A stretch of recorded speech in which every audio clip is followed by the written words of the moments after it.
Ang larong aming binuo ay ang pinamagatang Stack Up Shoot Up.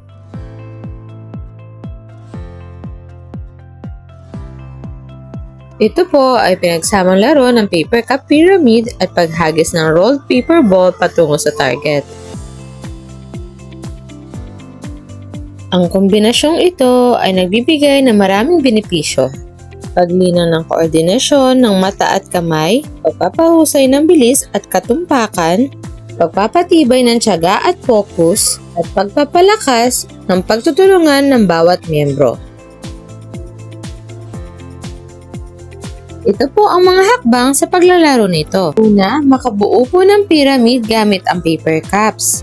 Kapag tapos na, bumalik sa likuran ng linya at ipasa ang pagkakataon sa kasunod na member. 10 puntos kapag nakumpleto ng buong team.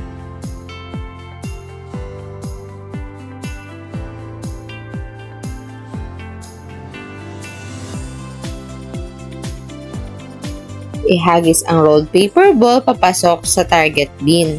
10 puntos bawat matagumpay na pagpasok. Bawat miyembro po sa ikalawang laro ay dapat pong kumuha lang ng 3 piraso ng rolled paper ball sa bucket upang gamitin sa paghagis. Pagkatapos po nito, ang kasunod na miyembro po ang papalit sa kanya at siya naman ang kukuha ng 3 rolled paper ball sa bucket. Ang laro po na ito ay nakadesenyo sa cooperation and fast clearing of the game. Kung sino ang mabilis na team, ay sigurado maraming puntos silang makukuha, habang ang oras ay tumatakbo pa. Go lang sa pagpuntos. At ito naman ang mga bagay na kailangan natin isaalang-alang sa paglalaro nito. Paper cups, rolled paper balls, cardboard target bin, bucket, at chalk o tape. Pwedeng gawin ang larong ito sa loob ng silid-aralan o sa labas ng gym area, kung saan may sapat na espasyo para sa paglalaro nito. Kailangan din natin mga officials na magpapasilitate ng larong ito, katulad ng score recorder, magkakalculate ang total na nakuha ng inyong team sa score pagkatapos ng oras ng game, challengers, mga manlalaro na nakapila ng straight line na nagpapalitan kada next member. At ang starter, siya ang opisyal na magsisimula ng laro at magtatapos ng laro at magbabantay ng oras. At ito naman ang mga rules sa larong ito. Bumuo ng 5 miyembro sa bawat pangkat ng mga manlalaro na team. Rule 2, sa stack up, mabilis dapat bumuo ng pyramid at ibalik ito sa dating stack nito para sa susunod na miyembro. 10 puntos kapag lahat ng miyembro ng team ay nakatapos. Sa shoot-up game, dapat pumasok ang bola sa target upang makakuha ng puntos.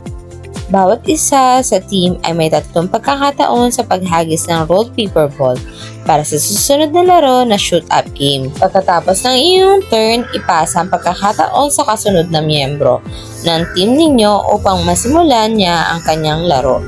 Ang laro ay tatagal ng 5 minuto hanggang 10 minuto at hihinto ang laro pagkatapos ng time. At ang recorder ay bibilangin ng score ng team nila. Ang bangkat na may pinakamataas na score ang panalo sa larong ito.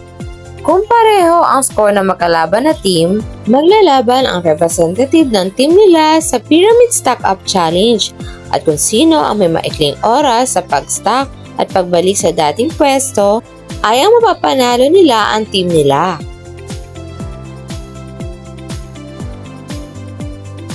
Final rule reminder.